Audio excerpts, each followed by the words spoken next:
En el ruido de la vida, en la normalización de la violencia y la intransigencia del ser humano, las heridas de las víctimas y las amarguras de los abusadores se escabullen en los hogares y en las familias. Levanta propone un acercamiento integral, uno desde adentro, desde los lugares donde solamente Dios puede entrar. Conversemos.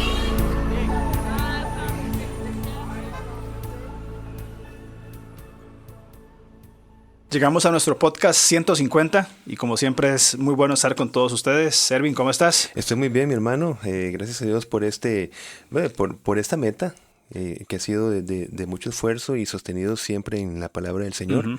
Y gracias por los que nos acompañan también y bueno, por Linaje Producciones que nos ha apoyado hasta este número, ¿verdad? Nos ha aguantado 150 veces acá. Así es. Muy bien.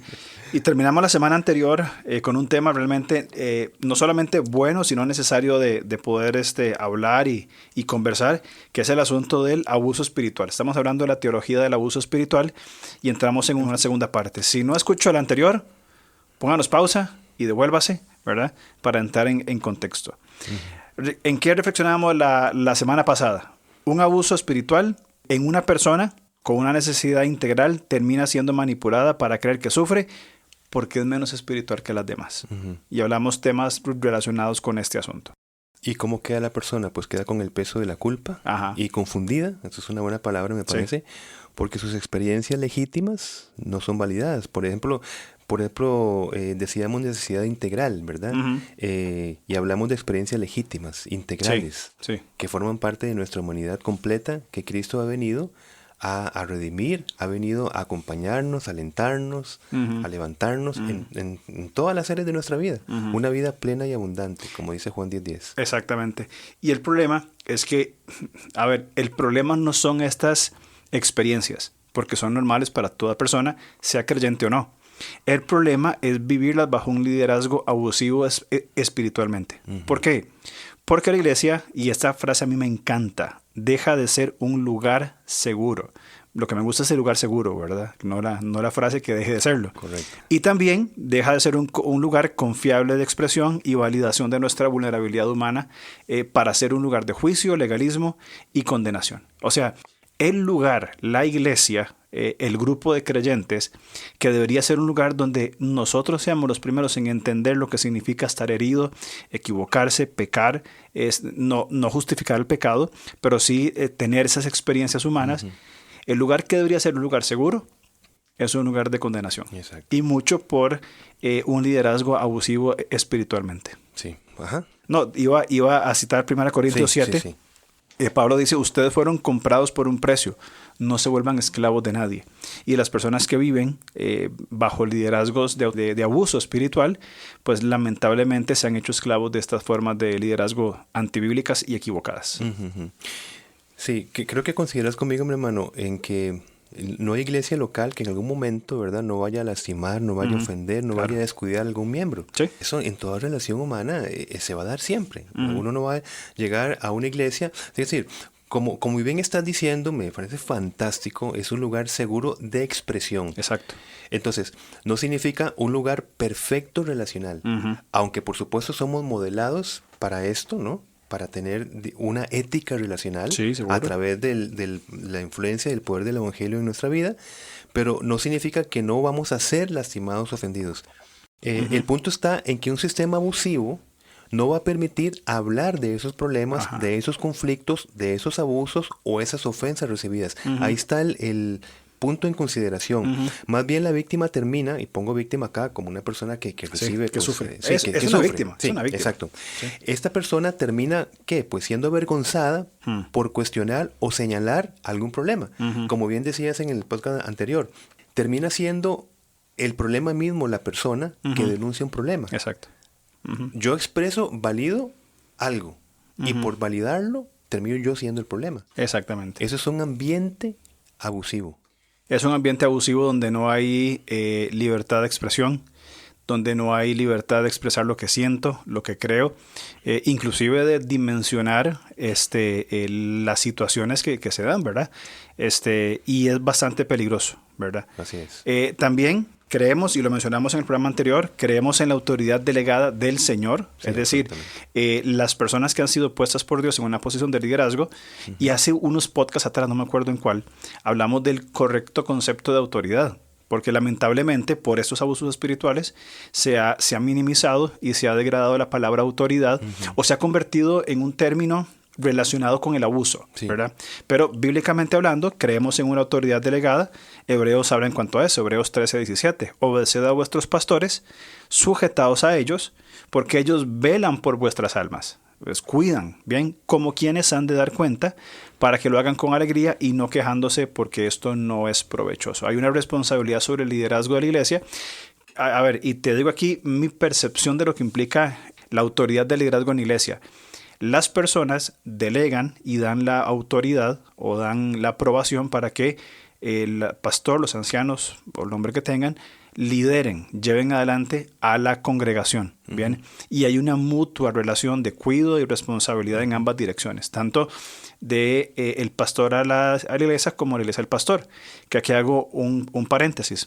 Creo que, y para mí fue muy confortante, hace un tiempo atrás mi papá estuvo bastante enfermo, había muchas dudas de su salud, y muchas personas de la iglesia me llamaban o me escribían: mira, ¿cómo está tu papá? Estamos orando por vos, ¿cómo te sentís?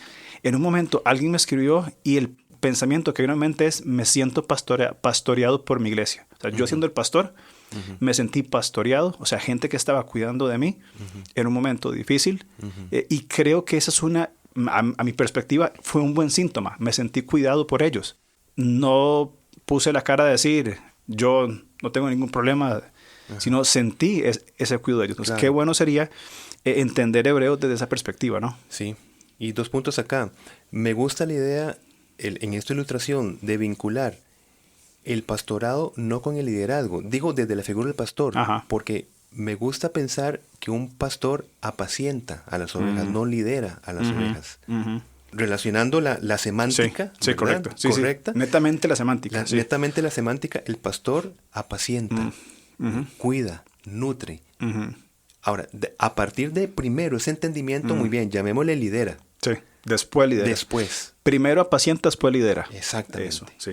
O sea, como consecuencia de apacentar, de nutrir, de cuidar, de proteger, de guiar, a todo ese grupo semántico vamos a ponerle por allí liderazgo, pero entendido desde la figura del pastor. Qué buen ejemplo. Sí, y otros omiten esto que acabas de leer en Hebreos 13:17, esta parte de como quienes han de dar cuenta. Es decir, el pastor está puesto como quien ha de dar cuenta al pastor en mayúscula. Entonces, esto es algo contrario a la implantación de un comportamiento religioso en otros sobre la base del activismo, logros ministeriales, etc. ¿Qué sentido puede haber apacentar? Un pastor agarraba las ovejas, las llevaba a verdes pastos para que ellas se nutrieran. Ahora, ¿qué pasa si llega el pastor, agarra las ovejas y los confunde como si fueran burros? Es decir, les ponen alforjas llenas de cargas, claro, y les dice, listo, ya llegó el pastor, le estoy poniendo un montón de cargas que le pongo al burro, ¿verdad? Y vamos cuesta arriba para llevarlos a pastorearlos, ¿verdad? Exactamente. Entonces, claro, yo creo que un pastor que ve a las personas como si fueran burros es un abuso espiritual. Totalmente. Algo coloquial, pero... No, pero vos sabes que es muy interesante eso que decís, ¿verdad? O sea, ese ejemplo coloquial, buenísimo, es muy interesante. ¿Será que los que abusan de autoridad tienen un concepto equivocado de las personas, que confunden a las ovejas con burros? Me parece que ese es un punto clave. Además, un concepto equivocado de sí mismo. Exactamente. A partir de un concepto equivocado de vivir en una realidad específica, entonces así yo miro a las otras personas. Exactamente. Sí, porque mencionaste, y me quedé patinando en ese ejemplo, pues está buenísimo. Mencionaste el hecho de los méritos del activismo. ¿Por qué? Porque, a ver, ya voy a hablar en términos generales, y si hay algún pastor escuchando, querido amigo, no se ofenda, yo también soy pastor, pero muchas veces nosotros los pastores, para incluirme, se tiene una visión de números. ¿Cuánta gente viene? ¿Qué tal es mi edificio? ¿Verdad? Gracias a Dios, pues al menos en nuestro contexto, lo que conozco, no se da tanto, pero yo sé que en otros ámbitos se da. Entonces, para que haya más gente, para que sea mejor el edificio, para que haya más programas, se requiere mucho trabajo. En contraste con el libro de Iglesia Simple, que leímos en nuestra iglesia. Ahora, el pastor ve las ovejas que deben ser pastoreadas y eso quita tiempo. Cómo sentar yo con las ovejitas, llevarlas a comer, más bien póngase a trabajar y en vez de ovejas quiero burros que hagan crecer la obra. Exacto. Entonces hay realmente una analogía muy interesante en eso que dijiste, ¿verdad? De cómo miramos a las personas dentro de nuestras iglesias. Llamémosle esto la teología del burro. La teología del burro. Digo, escribimos un libro, bueno, listo. Hacemos una mega iglesia. Mejor pongámonos serios y sigamos con el resto. Bueno, además se va a omitir porque ellos velan por vuestras almas, en este mismo texto de Hebreos 13:17, porque las reglas toman el lugar del pastor. Las reglas toman el lugar de quien está puesto para apacentar, para consolar, etc. Inclusive la familia es afectada. Sí. Nada más vuelvo atrás un segundo, claro. Porque las reglas son más fáciles que el pastoreo. Eso, muy bien. Decirle muy bien. a la ovejita, hay 125 reglas, sígalas y yo me desentiendo, es más fácil que sentarse para escuchar el gran problema que tiene la oveja, que para mí es una sencillez. Pastor, me siento así, revise la regla 63 y va a ver que todo está bien. Y ponga a trabajar. Exacto. Sí, muy bien. Decías que la familia es afectada. Sí. ¿Por qué? Porque la palabra del Señor nos dice en Tito 1, 10 y 11, dice: y es que hay muchos rebeldes, charlatanes, engañadores, especialmente los partidarios de la circuncisión. O sea, falsos líderes, ¿no? Correcto. A estos hay que taparle la boca, ya que están arruinando familias enteras al enseñar lo que no se debe y lo hacen para obtener ganancias malavidas. No, sí, bárbaro. ¿Listo? Mira, yo ese versículo, yo he leído Tito 1000 veces, pero nunca le puse esta atención. ¿Viste? Entonces, esa relación, cómo la familia es afectada. Claro, por supuesto. Claro. Y la responsabilidad que tenemos nosotros. Ahora yo me pongo en imagen, en la posición de un padre de familia, que a la vez tengo una responsabilidad puesta por el Señor para velar por mi familia. Y aquí está diciendo que personas a los que se le debería tapar la boca y se les deja hablar y se les deja influenciar, están arruinando familias enteras, dice enteras, al enseñar lo que no se debe. Aquí hay un llamado, o sea, es fuertísimo esto, aquí hay un llamado grande a la denuncia de estas actividades, porque no solamente, a ver, voy a ponerlo en términos sencillos y entendiéndome lo quiero decir, si solo fuera el daño que se ocasiona a una relación ministerial, pero el texto bíblico dice, y lo leo otra vez literalmente, están arruinando, por no taparle la boca, arruinando familias enteras al enseñar lo que no se debe. O sea, es serio el asunto. Y si un miembro de la familia o familia extendida le hace ver, vamos a suponer, al padre de familia en lo que se está metiendo, y el argumento es, mire, yo le debo lealtad a mi pastor. Sí. Por eso es lo que hablábamos el podcast anterior, el peligro de la lealtad.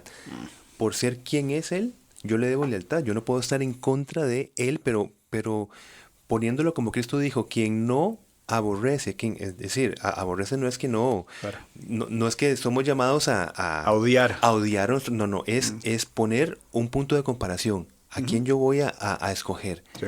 Quien no aborrece a figuras más significativas no es digno de mí. Y al pastor que abusa, no puedo quitarle mi lealtad. Exacto. Yo creo que aquí sería bueno hacer un paréntesis para hacer un llamado de atención a padres, más que todo con hijos adolescentes o hijos ya mayores, que están en iglesias, ¿verdad? Tener ese cuidado. Muchas veces, y yo viví esa experiencia, esa situación, donde está primero la autoridad del líder ministerial antes que la autoridad de los padres. Y yo vi con mis propios ojos que ya no funcionan bien. Sí. Bueno, en aquel momento sí. Vi donde líderes se sobreponían a la autoridad de los padres. Si tu papá dice esto, pues yo te digo esto otro. Y creo que es un llamado serio de atención, porque la autoridad primera de los hijos, después del Señor, lógicamente, son los padres, no de la iglesia ni los líderes ministeriales. De acuerdo. Ahora, pregunto, ¿cuáles podrían ser algunas características de una persona que ha sido abusada espiritualmente? Desde la definición de lo que es un abuso espiritual, definitivamente es desarrollar, porque es un proceso, desarrollar ¿sí? una imagen distorsionada de Dios. Por ejemplo, Dios se enoja cuando fallamos o cuando somos débiles. O sea, ¿qué significa? Si usted habla de sus problemas, usted va a hacer que Dios se vea mal. Entonces imagínese que está poniendo usted en peligro la obra de Dios en su vida, porque usted, por ejemplo, está pasando por una ansiedad, por una depresión, por un problema. ¿Cómo está representando usted a Dios? Y un hijo de Dios no puede pasar por esos problemas. No puede pasar por esos problemas. Nota sarcástica, ¿verdad? Claro. Correcto. Pero eso es una creencia popular en el cristianismo. Dios se enoja cuando fallamos. Sí. Y Dios no es paciente, Dios no es grande en misericordia. Claro. Dios no refresca sus misericordias día con día de acuerdo a este falso concepto. Inclusive la implantación de decir, ¿te pasó tal y tal y tal? Sí. Bueno, tenemos que revisar entonces tus pecados. Exactamente. Ves que Dios está viendo todo, ¿verdad? Claro. Cuidado tus ojitos lo que ven. Exactamente. Ahí va la teología de los ojitos. Le llamamos el burro y los ojitos. Sí. También otro asunto, otra distorsión de Dios, nunca está satisfecho. O sea, Dios siempre pide más y más y más. Por eso mi activismo, ¿verdad? Y aquí hablábamos y comentamos hace un tiempo atrás, fundador de un ministerio, si no me equivoco, no quiero murmurar y hacerlo mal, ¿verdad? Pero creo que me habían comentado que es quien fue el fundador del ministerio Compasión, me parece, que se dedicó a viajar por el mundo entero, ¿verdad? Y descuidó totalmente a su familia. Y él dice que él hizo un trato con Dios. Dios cuida de mi familia y yo cuido de su obra, ¿verdad?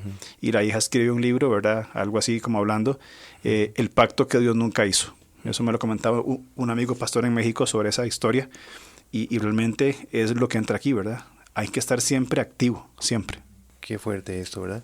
Otro punto de características de un abuso espiritual es que mis eventos adversos son castigos por falta de baja espiritualidad, lo que hablábamos, ¿verdad? O por ejemplo, la idea de un Espíritu Santo hipersensible que sufre ante el más mínimo pecado. Por eso estamos hablando de una distorsión del carácter de Dios que se revela en la Escritura. Que se revela de una manera perfecta. El problema de la teología. Exactamente. Digo, la teología y problema entiéndase como un lindo desafío de ir creciendo en el conocimiento de Dios. Ir tomando, creciendo, porque no podemos decir que estamos con una teología acabada. Exacto. Por supuesto, en materia fundamental está clarísimo. Sí. Pero, carambas, ¿qué problema es cuando se distorsiona la imagen de Dios por una teología específica? Sí, es un serio problema. También se predica en esta distorsión de la persona de Dios, se predica que la salvación no es por obras, ¿verdad?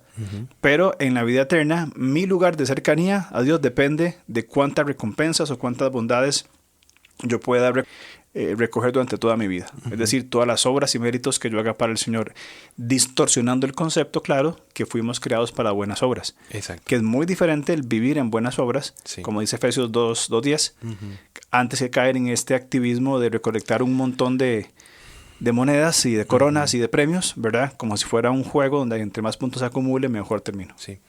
Y estamos ante un Dios compasivo. Por eso es que hablamos que el punto acá no es ni condenar, exacto, ni juzgar, sino es de reflexionar.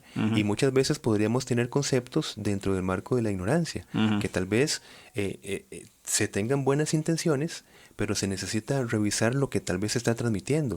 Cuando yo escucho a una persona diciendo, por ejemplo, bueno, yo en el cielo o en la vida eterna no voy a estar tan cerca como tal persona, o voy a estar a una distancia del trono de Dios. Vamos a ver, se puede decir con cierto cariño, ¿verdad? Sí. Ese tipo de mensajes. Con cierta humildad.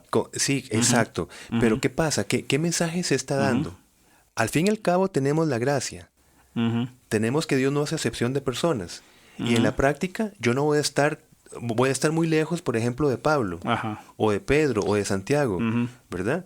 Porque ellos están en una élite diferente. Exactamente. Una casta diferente. Entonces, continuamos con jerarquías espirituales en el lugar después de la muerte y luego de la resurrección en Cristo. Ese mensaje sutil que lo van escuchando los jóvenes, lo van escuchando los niños, al final van a decir, bueno, yo quiero estar más cerca del trono, ¿qué tengo que hacer aquí? Claro. Para llegar a ser, sí. Entonces, claro, ¿cuántas personas has evangelizado? No has evangelizado como tal. cuando llegue al cielo, entonces va a estar más cerca del trono de Dios. Por eso hablamos de reflexionar qué tipo de mensaje se está hablando allí. Y un mensaje, qué carácter está diciendo de Dios. Creo que es Mateo capítulo 11 o 12, que Jesús va y se sienta y es llamado por los fariseos amigo de pecadores, que se sentó a comer con publicanos, con pecadores, como fue denominado, ¿verdad? Sí. Y ahí se sentó Jesús con ellos por su necesidad, ¿verdad? Yo no me imagino a un Jesús, a un Dios distanciándose de aquellos vulnerables, quebrantados, dolidos, ¿verdad? Alonso Angulo, si no, vos te dedicaste a tu familia, vos tenés la ficha 5324. Exactamente. Porque si me hubieras dicho, encárgate de mi familia, hubieras tenido más actividad ministerial y entonces más logros habrías tenido y más cerca hubieras estado. Exacto. Vamos a ver, una ilustración, pero para poder entender lo que estamos queriendo decir. Totalmente de acuerdo. También en estas características del abusado espiritualmente, es común que quien se habitúa, una persona que ya está acostumbrada al abuso espiritual en una iglesia local, esté simplemente extendiendo el modelo recibido desde su familia de origen, ¿verdad? Donde era amado y aceptado, en grandes comillas, por su comportamiento, por sus logros, por diferentes méritos, ¿verdad? O porque recibía un constante mensaje de que nunca era suficiente, nunca está a la altura de lo que se espera. Entonces llegan a un sistema abusivo, llegan a una iglesia dolidos, con asuntos pendientes, con dolores, con asuntos para tratar. Llegan a un sistema abusivo con una imagen ya deteriorada, negativa a sí mismo, ¿verdad? Y le presentan este Dios. Se presenta un Dios que va a aceptarnos por la cantidad de méritos que hagamos, por cuánto le sirvamos, y no por quienes somos, que ese es el gran problema. Se menosprecia nuestra identidad como hijos de Dios y se pone en lugar la cantidad de actividad que acumulamos durante mucho tiempo. Sí. Entonces se oprime y se abusa a las personas por esta condición. Y se resiste al concepto de la gracia de Dios. Claro. Una resistencia terrible, ¿verdad? Sí. Y esa imagen negativa, se piensa, solo se va a resolver mediante el buen comportamiento y sacrificios de la carne. Exactamente. Porque fue el modelaje de las figuras de apego. Exactamente. Es que vea a su hermano, vea qué diferencia. En cambio vos, tal cosa. Sí. Usted no estudia, usted no esto. Entonces, el amor paternal o maternal es, mientras tenga logros, entonces vamos a amarlo como amamos, como aceptamos, como validamos, como tomamos en cuenta al hermano de mayor logro y mayor mérito. Exactamente. Eso está en nuestra psique. Sí. Y con esa psique vamos, con esa imagen propia, y chocamos terriblemente cuando nos dicen, como bien está señalando, usted es amado por lo que usted es, y no por lo que... Cuando usted entienda esto, está llamado a grandes obras para gloria de Cristo. Exacto. Efesios 2, versículo 10. Exactamente. Y es muy complicado porque entonces muchas personas, y yo hablaba con una persona hace un par de semanas, estaba hablando de ciertos conflictos personales y me decía, yo desde siempre luché con ser aceptado. Y una persona como a mi edad más o menos. Siempre luché por ser aceptado. Y llego a estos sistemas y él decía, yo me dediqué a comprobarles que yo sí podía. Entonces todo lo que yo hice a nivel personal, familiar, ministerial, etcétera, laboral, todo, era simplemente para comprobarle a los demás que yo sí podía. Lo que no pudo hacer con los papás. Lo que no pudo hacer con los papás lo modela ahora en su relación dentro de su comunión, de su vida cristiana. Papá, esposo, trabajador, servidor de una iglesia, etcétera. Yo todo lo hacía para demostrar que sí podía. Entonces, ¿dónde está la motivación ahí? Claro. O sea, es realmente una gratitud, una forma de adoración a Dios por lo que hizo en mí, lo que está haciendo, de poder servirle fruto de mi comunión con Él y de una transformación de adentro hacia afuera. Sí. O demostrar a los demás que se callen porque yo sí puedo. Exacto. Excelente. Y otras características del abusado espiritualmente, por ejemplo, va a tener problemas con establecer límites sanos. Sí. El no poder decir que no. Y pensar, por ejemplo, si yo no lo hago, ¿quién lo hará? Exacto. O decir, nunca puedo decir no a una autoridad religiosa. ¿Y qué pasa con esto? Pues el abusado llega a la percepción de que Dios le necesita más de lo que él necesita de Dios. Lo digo otra vez. Una característica del abusado espiritualmente es que percibe que Dios le necesita más de lo que él necesita de Dios. Entonces, ¿llega a qué? Pues a creerse responsable de cómo le va a Dios en el mundo, ¿verdad? Sí, eso es un problema de una persona cargada. Exacto. Dios me necesita absolutamente a mí y bueno, ese es un problema. Más que la relación que yo necesito de Dios. Exactamente. ¿Verdad? Sí. Que se entienda bien.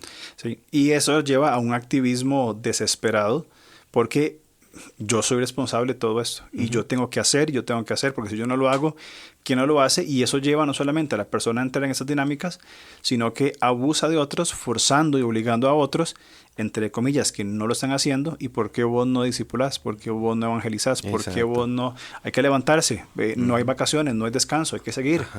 Y es totalmente contrario a lo que la Biblia enseña. Sí, características de un abusado espiritualmente. Exactamente. Sí. Y bueno, y se adopta una identidad de mártir, ¿verdad? Tener opiniones o necesidades propias es egoísmo, por ejemplo. Muy bien. Sí. Si se afecta por insultos o acciones desconsideradas es porque es muy inmaduro, se le va a decir. Validar sentimientos es porque es muy sensible. Pero cuando Jesucristo llega, según Mateo 9:36, llega a multitudes, dice, agobiadas y desamparadas. Vamos a ver, como que se acerque esta multitud agobiada, desamparada y que Cristo empiece a decir, mire, el problema de ustedes es, 1, el egoísmo, 2, son inmaduros, son muy sensibles. Y estas ovejas estaban aisladas y dolidas. Exactamente. Y el pastoreo es entonces todo este apelo de acusaciones e imposiciones. También otro asunto con el abusado es que debe negar cualquier pensamiento propio, opinión o sentimiento. O sea, que es diferente del pastor, ¿verdad? Por tanto, no hay aprendizaje por medio del error porque los errores avergüenzan y los errores son muestra de falta de espiritualidad. Entonces, el abusado no tolera ni un mínimo pensamiento diferente. Exacto. Es decir, si vos pensás que las camisas de color negro son satánicas, ¿verdad? Y ven a alguien y dice, no, pero pues, no lo son. Separado, apartado, porque está en contra de lo que se piensa. Y sí, exacto. O al menos va a continuar con una mirada sentenciosa. Muy bien, puede que la persona esté ahí en una relación, pero ya está bajo sospecha, digamos, ¿verdad? Exactamente. Entonces, ahora, ¿qué hacer ante un sistema espiritualmente abusivo? Bueno, primero reconocerlo. Algo básico es que no podemos confrontar aquello que no podemos identificar. Y luego, ¿cómo reconocemos un sistema espiritual abusivo? Porque, bueno, lo primero es reconocerlo. Ahora, ¿cómo lo reconocemos? Pues cuando hay un modelo de concentración de poder. Exactamente. Hermano, esto es peligrosísimo, ¿verdad? Evidentemente, en el inicio de obra de implantación de iglesias, por las circunstancias se inicia sobre una persona que está pero con el propósito, como hizo Pablo muchas veces, y en todos los casos, de estar levantando obispos, ancianos, en plural, para que, como Cristo enviaba de 2 en 2, por los testimonios mutuos, estarse cuidando, cuidar el corazón. Exactamente. La concentración de poder es peligrosísimo. Sí. Esta cuestión de que la familia se va dando liderazgos en la iglesia. Las dinastías pastorales. Que están evidentemente los daños puestos allí por este punto. Exacto. Concentración de poder. Si no lleva el apellido, listo. No es así. Y el Nuevo Testamento enseña sobre la pluralidad del liderazgo. O sea, siempre en el Nuevo Testamento se habla de los ancianos, los obispos, Exacto. no es él con todo el poder y autoridad en un solo lugar. Correcto.